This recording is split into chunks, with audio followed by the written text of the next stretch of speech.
Vamos considerar um fio metálico da figura aqui, apresentando uma grande quantidade de elétrons livres em movimento aqui aleatório, um movimento caótico, movimento desordenado. Então, todo condutor elétrico ele tem esses elétrons livres se movimentando desordenadamente. Agora, vamos pegar esse mesmo condutor e vamos submetê-lo a um campo elétrico. De que forma?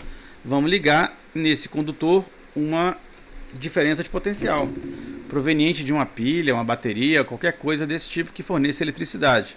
Então, vamos pegar aqui o nosso condutor, vamos ligá-lo a uma diferença de potencial. Nessa situação, tá, nós estamos fazendo com que haja um campo elétrico no interior desse condutor. Esse campo elétrico vai agir nesses portadores de carga, nesses elétrons livres, de tal forma que antes eles estavam se movimentando caoticamente, agora todos vão se movimentar numa única direção, num único sentido, constituindo o que nós chamamos de corrente elétrica aí. Essa corrente elétrica, que nós vamos representar pela letra I, ela vai ser a quantidade de carga que atravessa esse condutor pelo tempo gasto para atravessar o mesmo condutor. Essa corrente elétrica ela é medida em Coulomb, né? Vamos lá, ó, Coulomb. E o tempo sempre vai ser medido em segundos. De forma que a nossa corrente elétrica será medida em Coulomb por segundo. Porém, ela recebeu um nome especial que é o ampere. Ampere. Que nós representamos simplesmente pela letra A maiúscula. Nos condutores sólidos, a corrente elétrica ela tem um sentido, que é o sentido do movimento dos elétrons, pois são eles que se deslocam do potencial menor, do polo negativo, para o potencial maior, polo positivo. Então, no nosso desenho aqui, ó, esse aqui é o lado de potencial menor e esse é o lado de potencial maior. Então, a nossa corrente elétrica ela se desloca nesse sentido aqui, ó. Tá? Então aqui nós chamamos de sentido real. Então o sentido real da corrente elétrica, que é o que de fato acontece, tá? Ela vai se movimentar do polo negativo, menor potencial, para o polo positivo de maior potencial.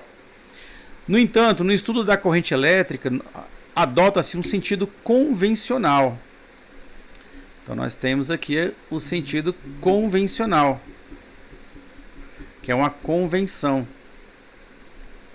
E nesse sentido convencional, a corrente elétrica então vai do potencial maior em direção ao potencial menor. Assim, sempre que tratamos do sentido da corrente, estaremos nos referindo ao sentido convencional da corrente elétrica. O sentido da corrente elétrica é do deslocamento imaginário das cargas positivas no condutor. Isso é o mesmo do campo elétrico no seu interior. A intensidade da corrente elétrica I, ela é a quantidade de carga pelo intervalo de tempo, a quantidade de carga que atravessa o condutor e o tempo gasto para essa travessia. Porém, o total de carga, né, num condutor, nós já vimos isso lá em eletrostática, é o número de cargas em falta ou em excesso vezes a carga elementar. Então, tudo isso dividido pelo tempo. E lembrando que a unidade de corrente elétrica no sistema internacional é o ampere, que em homenagem a um francês se escreve assim, ampere, e nós representamos com a letra A maiúscula. É muito comum o emprego de submúltiplos e múltiplos do ampere. Então é muito comum nós vermos aí em alguns exercícios a 1 miliampere e 1 microampere. Então basta lembrar que 1 miliampere na verdade, é 10 elevado a menos 3 amperes, enquanto que 1 microampere é 10 elevado a menos 6 amperes. Isso vai ser muito útil na resolução de alguns exercícios lá. Nós temos dois tipos de corrente elétrica. Então, corrente contínua em inglês é DC e em português é CC. Tá? Então a corrente aqui ela não muda a sua intensidade com o passar do tempo. É o tipo de corrente que se encontra em pilhas, baterias, etc, etc, etc. Já o outro tipo de corrente é a corrente alternada. É aquela cuja intensidade e cujo sentido variam periodicamente. É o caso das correntes utilizadas em residências, que são fornecidas pelas usinas hidrelétricas, em que temos uma corrente alternada aqui no Brasil de frequência de 60 ciclos por segundo. Então, se eu fosse também observar isso num gráfico de corrente por tempo, eu teria algo mais ou menos assim, ó. Vamos pegar aqui o meu eixo das correntes, aqui meu eixo dos tempos. Então aqui a corrente, aqui o tempo, e esse gráfico seria algo muito parecido com esse desenho aqui, ó. Então eu teria, no caso nosso aqui do Brasil, né, eu teria aqui em cima mais 220 volts, aqui é zero, aqui embaixo seria menos 220 volts, e essa troca aqui de polaridade, positivo para negativo, no caso nosso do Brasil, se faz numa troca de 60 vezes por segundo, ou 60 Hz.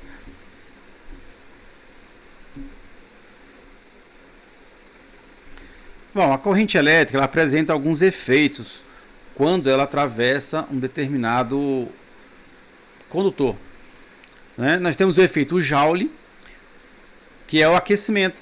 Qualquer condutor sofre aquecimento ao ser atravessado por uma corrente elétrica. Esse efeito é a base de funcionamento dos aquecedores elétricos, chuveiros, secador de cabelo, lâmpada, tudo mais. Tudo que produz calor o faz pelo efeito Joule, que é a transformação da energia elétrica em energia térmica. O outro efeito é o efeito luminoso. Em determinadas condições, a passagem da corrente elétrica através de um gás rarefeito faz com que ele emita luz. A corrente elétrica ela ioniza o gás. Nas lâmpadas fluorescentes, os anúncios luminosos são aplicações desse efeito. Neles há transformação direta de energia elétrica em energia luminosa. O efeito magnético, um condutor percorrido por uma corrente elétrica cria na região próxima a ele um campo magnético. Este é um dos efeitos mais importantes, constituindo a base do funcionamento dos motores, transformadores e por aí vai. O efeito químico, uma solução eletrolítica sofre decomposição quando é atravessada por uma corrente elétrica, é a eletrólise. Esse efeito é utilizado, por exemplo, no revestimento de metais, cromagem, niquelação, por aí vai. Bom, além desses efeitos citados anteriormente, temos o efeito fisiológico, que consiste na ação da corrente elétrica sobre o corpo humano, causando sensações dolorosas e contrações musculares, o que é muito comum quando o corpo humano fica sujeito a uma corrente elétrica do tipo alternada. A corrente alternada ele excita com mais facilidade o sistema nervoso da pessoa. Para se estabelecer uma corrente elétrica, são necessários basicamente um gerador de energia. Então vamos representar nosso gerador com essa pilhazinha aí. Um condutor, né, um fio, alguma coisa que leve essa energia para algum lugar. Então vamos pegar aqui um pedacinho de fio aqui. Vamos colocar mais um pedacinho de fio aqui em cima. De modo a nós vamos fazer aqui um circuito meio que fechado. E um elemento para utilizar a energia produzida pelo gerador. Então nesse caso aqui vamos pegar uma lâmpada. Então vamos colocar essa lâmpada ligada aqui. Vamos pegar um outro fiozinho e ligar no outro polo da lâmpada. Vamos estender aqui um pouquinho para não ficar muito emboladinho. Aqui tá bom. Vamos pegar um outro pedaço de fio. Vamos colocar um elemento de controle, no caso, esse elemento de controle a gente chama de interruptor. Então vamos colocar um interruptor mais ou menos aqui assim. E vamos interligar esse interruptor na pilha aqui, ó. E na outra extremidade do fio. Então pronto. Aqui nós temos nosso circuito, a nossa DDP, nossa fonte de DDP, os nossos fios que estão interligando o nosso elemento que vai utilizar a corrente elétrica. E aqui um elemento de controle, que é o interruptor. Então, se eu acionar o interruptor, pronto, a corrente elétrica se faz presente. Aí eu vejo lá os elétrons começando a se mover e a corrente está fluindo. A nossa corrente elétrica aqui. Nós podemos mudar um pouco a resistência desse fio, né? Ou seja, a resistência, no caso, seria a dificuldade que a corrente elétrica tem de atravessar esse fio. Então, você observa aqui, deixa eu abaixar um pouquinho aqui esse circuito, que quando eu diminuir a resistência, a dificuldade da corrente elétrica de atravessar esse fio, a nossa lâmpada ela acendeu com mais intensidade. Se o fio apresentar uma dificuldade maior para a corrente elétrica atravessar ele, olha o que acontece com a intensidade da nossa lâmpada, ela vai diminuindo. Até que chega um ponto, se o fio tiver uma resistência muito grande, tá? Muito grande mesmo, a corrente elétrica tem muita dificuldade de passar aqui, ó, né? De atravessar o próprio fio. Então a intensidade luminosa da lâmpada é muito fraca. E se essa resistência, essa dificuldade que a corrente tem de atravessar o fio for muito grande, tendendo ao infinito, aí esse fio deixa de ser um bom condutor e passa a ser um isolante elétrico. É o que acontece, por exemplo, quando eu abro aqui o nosso interruptor. Então eu interrompi a ligação aqui. Então entre esse elemento aqui do nosso interruptor e esse outro, o que está passando aqui na verdade é o ar. Mas o ar tem uma resistência elétrica muito grande. Então a corrente elétrica não circula e o nosso circuito não funciona. Então para todo aparelho funcionar, todo aparelho elétrico ou eletrônico funcionar, é necessário que a corrente elétrica circule através desse aparelho. Bom, aqui à minha esquerda eu tenho um aspecto real, né? Aqui eu tenho um aspecto real do meu circuito elétrico. Circuito simples. E aqui à minha direita eu tenho uma representação gráfica, um desenho. Então a lâmpada é representada dessa forma, o interruptor é dessa forma aqui é da minha fonte de DDP. E aí está o meu sentido da corrente elétrica que está circulando aí. Potência elétrica aí. Vamos considerar aqui agora um condutor atravessado por uma corrente elétrica I. Então aqui está a nossa corrente I aqui, que eu vou até reforçar um pouquinho aqui o I aqui. Está aqui a corrente I. Esse condutor está submetido a uma diferença de potencial que eu chamei de U. Então a potência elétrica, que seria a taxa de energia elétrica, que é convertida em energia térmica, por exemplo, com o passar do tempo, ela seria o produto da DDP vezes a corrente. Então essa aqui é a minha potência elétrica. Então a nossa diferença de potencial ela é medida sempre em volt e a corrente em amperes. No entanto, a nossa potência elétrica ela é medida em watts. Simplesmente o W, a letra W maiúscula. Então está aqui a nossa potência elétrica. Bom, mas a potência também pode ser definida de uma outra maneira, como vocês já devem ter visto isso no primeiro ano. A potência é o trabalho realizado, ou energia, né, gasta, por tempo. Isso aqui também é uma outra maneira de encontrar a potência elétrica. Através da seção transversal de um fio condutor passaram 2,5 vezes 10 a 21 elétrons no intervalo de tempo de 200 segundos. Qual o valor da intensidade da corrente elétrica através desse condutor? Então, a corrente elétrica é a quantidade de carga pelo intervalo de tempo que essa carga levou para passar através do meu fio condutor. Quantidade de carga é o número de elétrons vezes a carga elementar. Então, o número de elétrons aqui é 2,5 vezes 10 a 21. E a carga elemental é 1,6 vezes 10 a menos 19 coulomb. Então, eu vou ter 2,5 vezes 1,6, isso me dá 4. Vai ficar 4 vezes multiplicação de potência de mesma base, conserva a base, soma os expoentes. 21 somado com menos 19 dá 2. Então eu tenho aqui 4 vezes 10 ao quadrado coulomb. Então agora eu posso calcular a corrente. A corrente elétrica vai ser a quantidade de carga, que é 4 vezes 10 ao quadrado, dividido pelo tempo. O tempo é 200 segundos. 200 segundos é a mesma coisa que 2 vezes 10 ao quadrado segundos. Então aqui vai ficar 2 vezes 10 ao quadrado. Simplificando isso aqui dá 2, né? E aqui eu tenho a divisão de potência de mesma base, conserva a base, subtrai os expoentes, ou então divisão direta, né? 10 ao quadrado dividido por 10 ao quadrado dá 1. Então isso aqui me dá uma corrente de 2 amperes.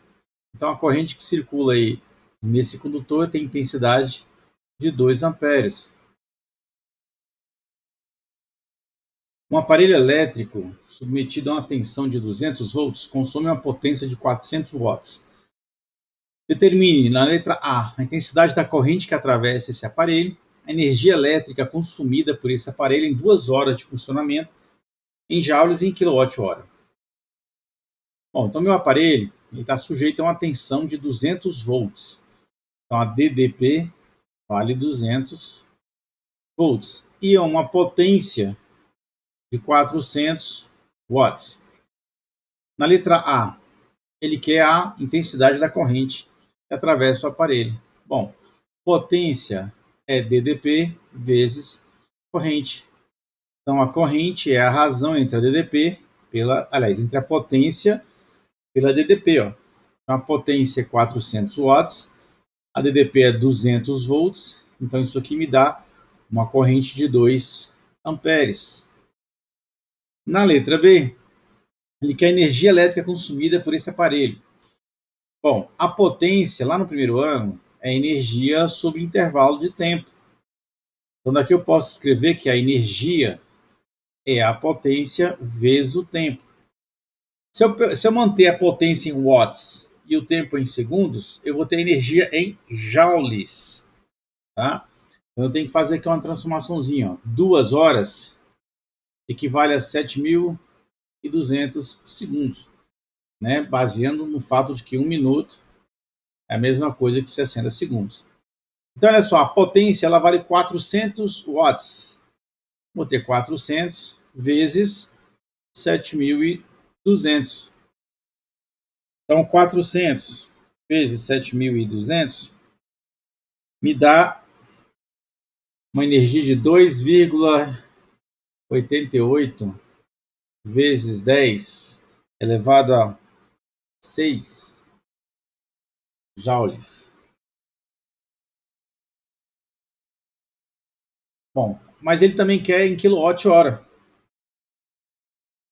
Então, em quilowatt-hora, a energia medida em quilowatts-hora é eu pegar a potência em quilowatt, né, para transformar a potência de watts para quilowatt, basta dividir por 1000 e multiplicar pelo tempo em horas. Tá? Pelo tempo em horas. Então, a potência é 400 watts dividido por 1000 vezes 2 horas. Então, aqui eu posso dividir aqui, né? Ficar 4 dividido por 10 dá 0,4 vezes 2, 0,8 kWh. Vamos lá, a corrente elétrica que percorre um condutor em função do tempo é fornecida pelo gráfico ao lado. Então está aqui a corrente. À medida que o tempo vai passando, a intensidade da corrente é 4 amperes. Então, a corrente vale 4 amperes. Determinar para o tempo de 5 segundos. Então o intervalo de tempo aqui é de 5 segundos. Na letra A, a carga elétrica que percorre o condutor. Na letra B, o número de elétrons que atravessam uma seção reta do condutor, sabendo-se que a carga do elétron é igual a 1,6 vezes 10 a menos 19 coulomb. Então, na letra A, ele quer a carga elétrica. Bom, corrente elétrica é a carga elétrica dividido pelo intervalo de tempo. Então, daqui eu tiro que a carga pode ser escrito como corrente vezes o tempo. Então, a corrente aqui é de 4 amperes e o tempo de 5 segundos. Então, 4 vezes 5 me dá 20 coulomb. Eu já achei a carga elétrica. Na letra B, ele quer o número de elétrons. Bom, carga elétrica também é um número de elétrons vezes a carga elemental. Então, o número de elétrons é a razão entre a carga elétrica pela carga elementar. Então, a carga elétrica é 20 coulomb, né? E a carga elementar é 1,6 vezes 10 a menos 19. Então eu vou ter aqui, ó, 20 dividido por 1,6 me dá 12,5. Então dá 12,5 vezes. Aqui embaixo, ó, esse 10 a menos 19, ele sobe com o sinal do expoente trocado. Então fica mais 19. Bom, esse número aqui é a minha resposta final. Porém, o número que antecede que a potência de 10, ó, ele está maior do que 9. E não pode ficar assim quando é a resposta final. Tá? Então, o número de elétrons vai ser 12,5. Eu posso escrever isso como 1,25 vezes 10. Ó. Isso aí é o 12,5. E vezes o 10 a 19. Então, isso aqui vai ficar 1,25 vezes multiplicação de potência de mesma base, conserva a base e somos os expoentes, 1 mais 19, 20, né? Então, a quantidade de cargas aí vai ser 1,25 vezes 10 a 20 elétrons. Como é que eu sei que são elétrons e não prótons? Porque aqui já está afirmando o número de elétrons. Então, está aqui o resultado da letra B. Vamos pegar mais um. No gráfico, tem-se a intensidade da corrente através de um condutor em função do tempo. Então, a corrente nos 4 primeiros segundos, né, nos 4 segundos iniciais, a corrente valia 6 amperes. A partir do quarto segundo, ela começou a diminuir, até atingir zero aqui. Ó. Determine a carga que passa por uma seção transversal do condutor entre os instantes de 0 a 8 segundos. Bom, aqui nós vamos usar uma propriedade. Quando eu tenho um gráfico de corrente por tempo, a área da figura é numericamente igual à quantidade de carga. Então, a quantidade de carga aqui é numericamente igual à área da figura. Mas isso só é válido quando eu tenho um gráfico corrente por tempo. Tá? Então, a área da minha figura aqui em questão é essa área aqui, ó, essa figura, né, aqui, ó. Como ele quer de 0 a 8, então é dessa figurinha que eu estou achurando aqui de amarelo. Ó. Então essa figura aqui é um trapézio. Então a quantidade de carga aqui é numericamente igual à área do trapézio, que é a base maior mais base menor vezes altura dividido por 2. Ó. A base maior é esse lado aqui. Eu me enganei. Aqui é a altura, aqui é a base menor e a base maior é aqui embaixo. Ó. Então a base maior vale 8, a base menor vale 4 e a altura vale 6. Ó. Então vai ficar 8 mais 4 vezes 6, tudo isso dividido por 2. Ó. Posso simplificar aqui, ó, por 2 dá 1, por 2 fica 3. 8 mais 4 dá 12, né? Então tem 12 vezes 3. Então a quantidade de carga aqui vale simplesmente 36 coulombs. Pronto, resolvido a minha questão. Se uma lâmpada de potência 100 watts, então a potência agora é 100 watts, permanecer ligada durante 5 horas por dia, 5 horas dia, ao fim de 30 dias, o consumo de energia elétrica correspondente será de... Bom, se ela fica 5 horas por dia e ela consome 100 watts, vamos ver a energia que isso se refere. Então, a energia aqui agora, nesse caso, é quilowatt-hora. É a potência dividido por 1000 vezes o tempo em horas. Então, vamos calcular que a energia que ela consome durante um dia. Então, vai ficar 100 watts dividido por 1000, que aí eu transformo em kilowatt, né? E multiplico por um dia, ela fica 5 horas ligada. Então, vai multiplicar por 5. Então, eu posso dividir isso aqui. Vamos ver 5 dividido por 10 dá 0,5 kW. 0,5 kWh. Bom, então vamos lá, uma regrinha de 3 simples. Ó. Ela consome 0,5 kWh em um dia. Então, ó, em 30 dias, ela vai consumir 30 vezes 0,5, ela vai consumir 15 kWh.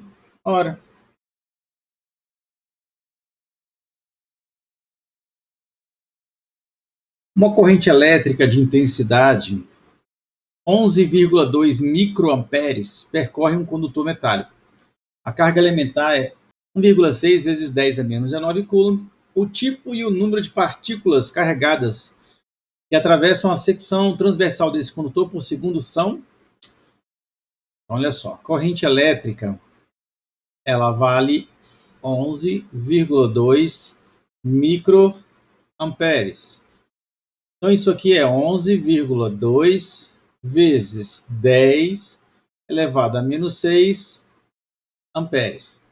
E a carga elementar vale 1,6 vezes 10 a menos 19 coulomb.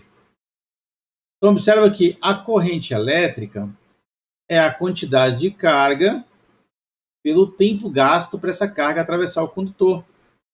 Por outro lado, a quantidade de carga vale o número de elétrons, ou de prótons, né, número de portador de carga, vezes a carga elementar. Então, o que ele está querendo aqui, na verdade, é esse N aqui, ó. Então, juntando essas duas equações, eu posso escrever que a corrente I vai ser igual a N vezes E dividido pelo tempo, pelo intervalo de tempo aqui, ó. Então, o número de cargas vai ser N, que é igual a corrente vezes o tempo dividido pela carga elementar. Aqui no enunciado, ele diz o seguinte, ó, ele quer saber o número de partículas carregadas e o tipo, né, que atravessa uma seção transversal desse condutor por segundo. Então, o nosso tempo aqui é 1 segundo.